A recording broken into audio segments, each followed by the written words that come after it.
माननीय श्री वा ना आंधळे खानदेश भूषण पुरस्कार प्राप्त 2019चे आज आपण खानदेशामध्ये काही फळबागांच्या व्हिजिटसाठी आलो होतो आणि योगायोगाने सरांशी भेटण्याचा आपल्याला एक संधी मिळाली. तर आज आपण संध्याकाळी सरांकडे आलेलो आहोत. आंधळे सर आहेत. रामराम सर. नमस्कार. सोबत फळबाग सोबती योगेश म्हस्के सर आहेत आणि आबा म्हस्के आहेत. तर सर, आज इच्छा झाली होती थोडंसं एक दोन शब्द तुमच्याशी बोलावे. थोडंसं मराठी लिटरेचरवर बोलावं, थोडंसं अहिराणीवर बोलावं. त्या अगोदर मला एक छोटासा तुमचा जर इंटरव्ह्यू मिळाला, म्हणजे एक इंट्रोडक्शन मिळालं तर चांगलं होईल सर. नक्कीच. प्रथम मी तुमचं सगळ्यांचं स्वागत मनापासून करतो की मराठवाड्यातून जालना जिल्ह्यातून तुम्ही आज माझ्या एरंडोल गावी आलात. तुमच्या कामानिमित्त काय असताना पण तुमचं येणं झालं आणि माझी या जातीचा माझं भेटू कोणी असा आनंद मला झाला. कारण आबासाहेब म्हस्के हे जे नाव आहे हे 2012पासून माझ्या हृदयस्थ झालेलं नाव आहे.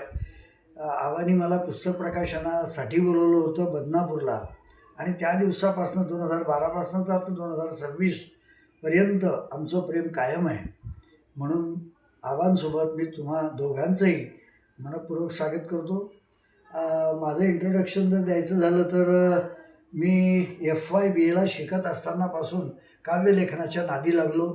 तर आज जवळपास त्या संपूर्ण कार्यकाळाचा जर विचार केला तर 45 वर्षापासून मी लिहितो आहे आणि या लेखनाचा एक वेगळा आनंद मला मिळाला. या लेखनामुळे मला ओळख मिळाली.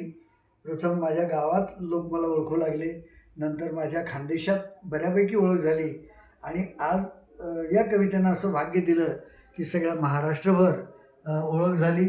की महाराष्ट्रभर या शब्दाचा वापर मी यासाठी करतो आहे की वेगवेगळ्या विद्यापीठातल्या महाराष्ट्रातल्या माझ्या कविता अभ्यासक्रमात आल्या. अगदी बालभारती, युवक भारतीपासून विद्यापीठ स्तरापर्यंत त्या गेल्या. त्याच्यामध्ये वर काही फोटोग्राफ्स लावलेले आहेत. मुंबई विद्यापीठ आहे, उत्तर महाराष्ट्र विद्यापीठ आहे, अमरावती विद्यापीठ आहे, नंतर कर्नाटक राज्यातलं बिदर विद्यापीठ आहे, गुलबर्गा विद्यापीठ आहे, नंतर गुजरात राज्यामध्ये शालेय अभ्यासक्रमात ते आलेलं आहे. तर अशा वेगवेगळ्या विद्यापीठांनी मला जे जवळ केलं, माझ्या कवितेला जवळ केलं आणि कवितेनं संबंध महाराष्ट्रभर मला फिरवलं मिरवलं. माझा तसा जन्म दोनदा झाला. तुम्हा प्रत्येकाचाही जन्म दोनदाच झालेला आहे, पण तुम्हाला आठवत नसेल, मला आठवतो. एकदा माझ्या आईच्या उदरातून जन्माला आलो, तो एक जन्म, आणि नंतर कविताला मी आई संबोधतो. बरेचसे साहित्यिक आपल्या साहित्याला अपत्य संबोधतात, पण मी त्याला फाटा देतो. कारण आहे त्याचं, ते पुढे सांगतो. आणि कवितेच्या पोटी जन्माला आलो मी FYBAमध्ये असताना. आईने मला बोट धरून चालणं शिकवलं, कवितेने मला बोलणं शिकवलं. आई म्हणते औक्षवंत हो, कविता म्हणते मी तुला चिरंजीव करीन. या अशा दोन्ही माऊलींचा आशीर्वाद माझ्या पाठीशी असल्यामुळे माझा आजपर्यंतचा प्रवास खूप सुखमय, आनंदमयी आणि खूप रमणीय झाला, सुसंस्मरणीय झाला असं मी म्हणेन. आता तिला मी आई का म्हणतो त्याचं कारण सांगतो, महत्त्वाचं कारण. कारण या आईनं मला पोसलं. कसं पोसलं? मला नोकरी मिळाली फक्त कवितेमुळे, फक्त कवितेमुळे. मी जेव्हा 1986 साली धरणगाव महाविद्यालयात इंटरव्ह्यू द्यायला गेलो त्यावेळी 7-8 लोक माझ्यासमोर होते इंटरव्ह्यू घेणारे. मी बसलो खुर्चीत आणि विचारलं कुठून आलात? मी सांगितलं की एरंडोलहून आलो. ठीक आहे. त्यांनी इतका मोघम प्रश्न विचारला, तुला साहित्यातलं काय आवडतं? मी म्हटलं कविता. कविता आवडतं असं म्हटल्याबरोबर इंटरव्ह्यू घेणाऱ्या एक्सपर्टचे डोळे मोठे झाले. मग म्हणे कवितेतला कोणता उपप्रकार तुला माहिती आहे? आता याच्यात 2 प्रश्न लपलेले होते. एक तर उपप्रकार माहिती असला पाहिजे आणि उपप्रकार मला मांडता आला पाहिजे. मग मी म्हटलं गझल. आता त्यांच्या भोवया उंच झाल्या. पहिल्यांदा डोळे मोठे झाले, नंतर भोवया उंच झाल्या. मग त्यांनी अतिशय असं बेदरकारपणे म्हण एखादी गझल. बोललो. कळा ज्या लागल्या जीवा कुणाला बोललो नाही, कळा ज्या लागल्या जीवा कुणाला बोललो नाही, अरे होतो जरी उपाशी अधाशी वागलो नाही, असा मी तीर चुकीने मारला गेलो, जिथे पाहिजे होतो तिथे मी लागलो नाही. आणि मग ते एकदम धन्नकन खुर्चीतून असे बसले. अरे वा, अजून म्हण. म्हटलं दगडात देव येथे दगडास भाव आहे, बाकी जनावरांना माणूस नाव आहे. अरे यावे कुशाल जन्मा आणि मरून जावे, इतके उदार इथले प्रत्येक गाव आहे. अरे वा, अजून म्हण. दुसरी गजल, तिसरी गजल. गेली कुठे झडी ती टपका घरास नाही, अरे बुडतील गाव इतका धोका पुरास नाही. अरे नजरेसही दिसेना पवन्या कुठे जाता, कुंदा सतावताना दिसतो पिकास नाही. अरे वा, अरे छान आहेत. अरे ऐकल्या, मी पहिल्यांदा ऐकल्या. कोणाच्या आहेत? म्हटलं पहिली गझल माझी नाही आहे, पण नंतरच्या दोन्ही माझ्या आहेत. अरे वा. आणि आज जशी मांडणी करतो त्याच पद्धतीची मांडणी त्याही वेळी केली मी. आणि मग ते म्हणाले की तू गझल लिहितो, काय पुरावे? सोबत शबनम बॅगमध्ये 4-5 दिवाळी अंक घेऊन गेलो होतो. अस्मितादर्श, अक्षर वैदर्भी, अक्षर चळवळ, अक्षरछाया, शब्दालय घेऊन गेलो. आणि ते म्हणाले की अरे तू शब्दालयमध्ये लिहितो, तू अस्मितादर्शमध्ये लिहितो, तू अक्षर वैदर्भीमध्ये लिहितो, विद्यार्थी दशेत. म्हटलं हो, या पोराला घ्या, हा पोरगा तुमच्या संस्थेचं नाव काढेल असं चेअरमनकडे बोट दाखवून एक्सपर्टने हा माझ्याविषयीचा फतवा दिला, ऑर्डरच दिली असं समजा. मला तिथे तोंडी ऑर्डर दिली आणि नंतर लेखी ऑर्डर मिळाली. बघा माझा इंटरव्ह्यू इतका छान झाला, मला कवितेने भाकरी दिली, मला कवितेने नोकरी दिली, म्हणून ती माझी आई मी म्हणतो. बघा तुमच्या माझ्या आईला वयाच्या मर्यादा आहेत, कवितेला वयाच्या मर्यादा नाहीत. तुमच्या माझ्या आईला भेदाच्या मर्यादा आहेत.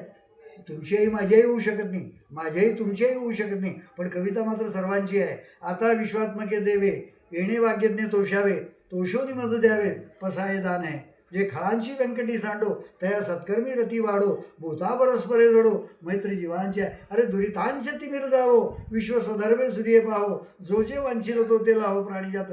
बघा विश्वाच्या देवाला गवसणी घालणारी ही प्रार्थना आज तुमच्या माझ्या प्रत्येकाच्या ओठावर आणि कंठावर आहे.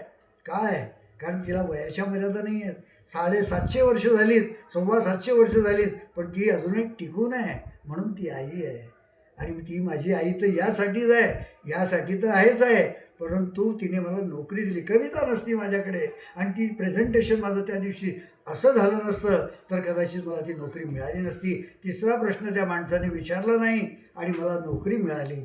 खूप बरं वाटतं आहे. त्या दिवसापासून ज्या जोमाने ज्या ताकदीने लिहू लागलो, आबासाहेब मस्केंसारखे लोक मला बोलवायला लागले, सर तुमच्या हस्ते प्रकाशन, सर तुम्ही माझ्या पुस्तकाला प्रस्तावना लिहा. त्यांच्या पुस्तकालाही प्रस्तावना लिहिलेली मी. असे कितीतरी, म्हणजे प्रस्तावनेचं पुस्तक मला काढावं लागलं, इतक्या प्रस्तावना लिहिल्या गेल्या आजपर्यंत. माझ्या कवितेवर महाराष्ट्रातल्या 40 नामवंत समीक्षकांनी समीक्षा लिहिल्या. डॉक्टर तुषार चांदवडकर आहे, चांदवड कॉलेजला प्राध्यापक, त्यांनी माझ्या फरमान आणि इतर कविता या संग्रहावर 40 लोकांना लिहायला सांगितलं आणि आशय आणि आस्वाद या नावाचा ग्रंथ त्यांनी प्रकाशित केला.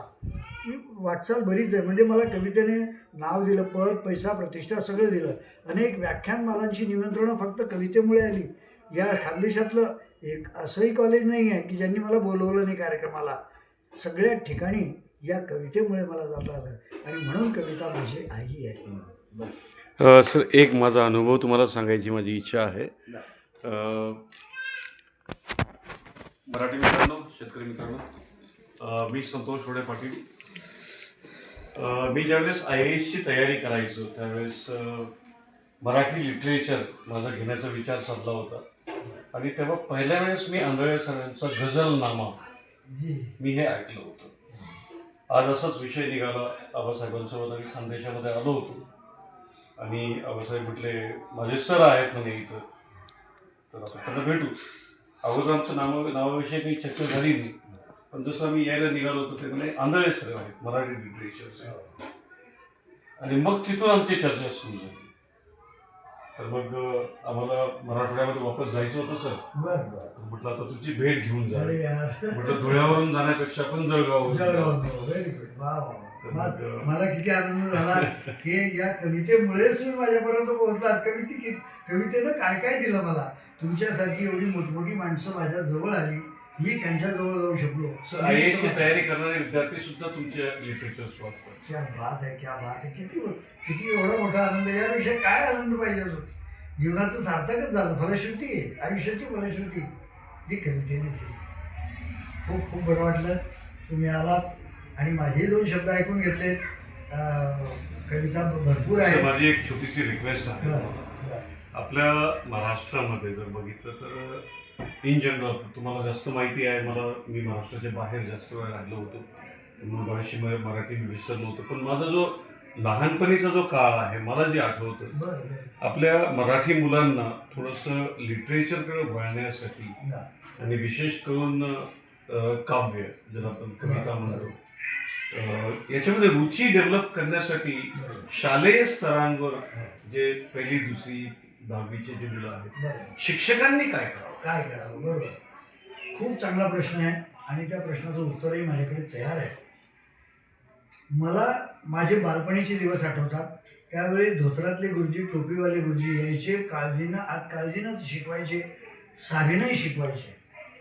माझा तर असा दावा आहे की शिक्षकामध्ये वक्ता, नेता आणि अभिनेता या 3 गोष्टी असणं फार आवश्यक आहे.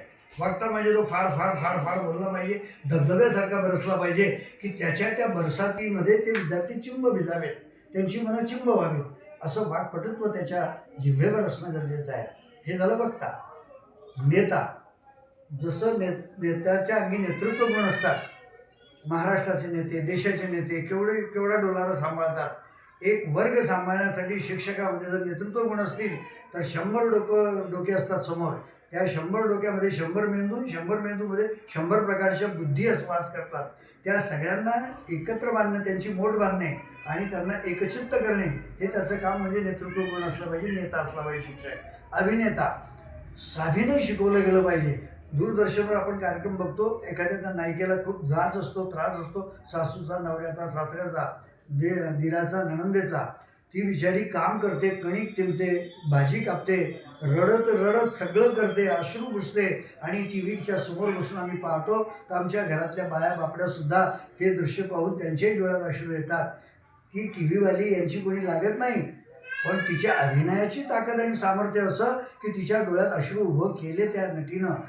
तसंच अभिनय जर शिक्षकामध्ये असला तर ती कविता काय मजा आले, तो विद्यार्थी विसरून जाईल.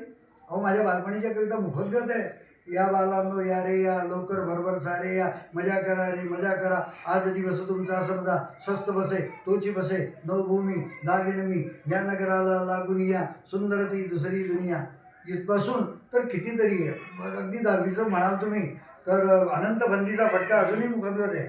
बिकट वाट वही वाट नसावी, धोपट मार्गा सोडू नको, संसारामध्ये ऐसा आपल्याला उगाच भटकत फिरू नको, सलसा लसपण धरून निखालस, खोट्या बोला बोलू नको, अंगी नम्रता सदा असावी, राग कुणावर धरू नको. म्हणजे कितीतरी. हे का झालं, हे माझ्या मुखोद्गत काय आहे, त्याचं कारण म्हणजे माझे गुरुजी. मी जिल्हा परिषदेच्या शाळेत शिकलेलो आहे. आज जिल्हा परिषदेच्या शाळेकडे पालक विद्यार्थ्यांना टाकत नाही, टाकलं पाहिजे. आजही ते तसंच शिक्षक आहे. माझा दावा आहे. उलट आजच्या शिक्षकांना कामं भरपूर आहेत, त्यावेळेच्या शिक्षकांना फक्त शिकवणं होतं. सर, महाराष्ट्रामधून जेवढे कलेक्टर बनलेले हो. SP IPS बनतात, जेवढे उच्च अधिकारी बनतात, सर, यापैकी 70 ते 80% जिल्हा परिषदेच्या शाळेत बनले असतात. निश्चितच. मी प्रोफेसर झालो, सिनियर कॉलेजचा प्रोफेसर झालो. माझ्यावेळी कोणतंही इंग्लिश मिडियम नव्हतं, काही नव्हतं. 8वीला गेलो तेव्हा इंग्रजी सुरू झालो ना, प्रोफेसर झालो. माझ्या बरोबरीचे किती, माझा एक मित्र आहे मनोहर चौधरी म्हणून, जो इथून 12 किलोमीटर कासोदा आहे. त्या कासोद्याला तो असिस्टंट कलेक्टर म्हणून रिटायर झाला. मग झालं ना, तो MPSC पास झाला. MPSC पास होऊन तहसीलदार झाला. नंतर पुढे प्रमोशन मिळालं, डेप्युटी कलेक्टर झाला. म्हणजे असं नाही आहे काही जिल्हा परिषद शाळेतून काही शिकता आलं नाही, काही मोठे झाले नाही. अनेक लोक झाले, IAS अधिकारी झालेले आहेत, IPS अधिकारी झालेले आहेत.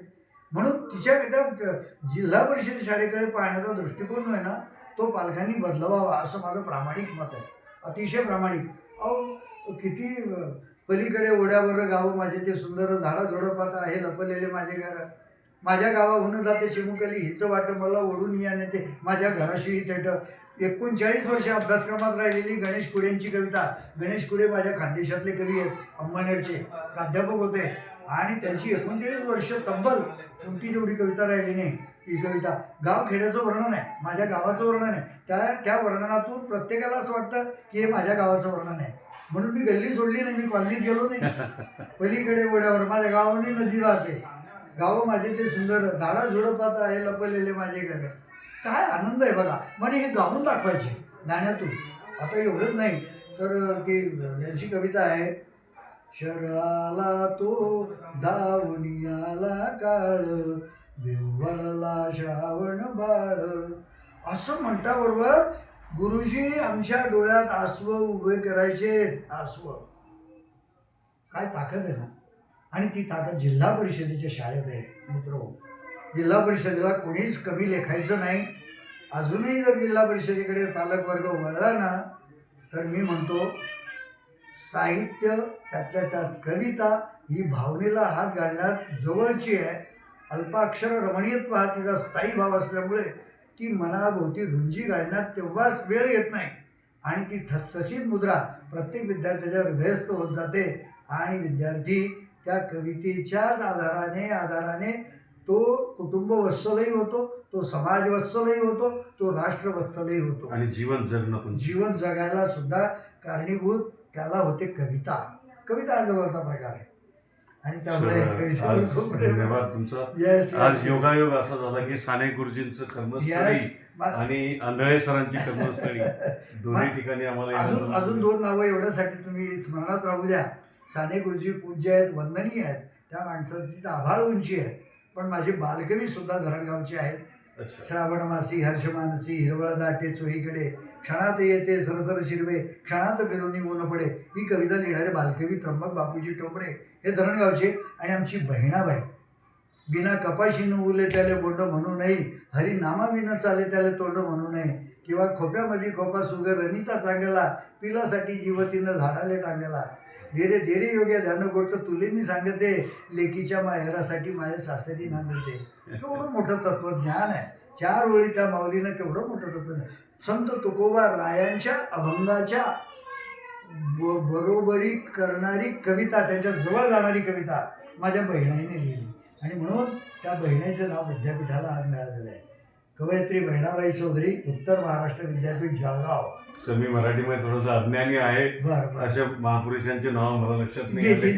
तसं नाही. ही 2 नावं सुद्धा तुम्ही सोबत घेऊन जा. म्हणजे साने गुरुजींचं तर तुम्हाला ठावे आहेत, पण बहिणाबाई चौधरी आणि बालकवी. खूप खूप धन्यवाद. मी मनापासून आभार मानतो की तुम्ही माझा इंटरव्ह्यू घेतला, माझ्याशी बोललात आणि मलाही समाधान झालं. हे तर कुठे तुमचं जालना, बदनापूर आणि कुठे मी पण आबासाहेबांमुळे हे सगळं शक्य झालं. आबासाहेब तुमचे धन्यवाद, तुमचे आभार आणि तुमचे सुद्धा मनापासून आभार. तर शेतकरी मित्रांनो, मराठी मित्रांनो, सरांना तुम्ही लवकरच FM आकाशवाणी मनभावन 90.8 या FM केंद्रावर माझं बा तथागता बुद्ध तत्वज्ञानावर आधारित अनुवादित 4 भाषेतली कविता आहे. मूळ कवी मात्र त्याचे डॉक्टर मसू पगारे आहेत आणि 4 वेगवेगळ्या लोकांनी त्याचा अनुवाद केला आहे. मी अहिराणी या माझ्या प्रादेशिक बोलीतून अनुवाद केला आहे. तो काही नजीकच्या काळातच तुम्हाला ऐकायला मिळणार आहे. लक्षात ठेवा, मनभावन 90.8 FM. धन्यवाद. धन्यवाद सर. धन्यवाद.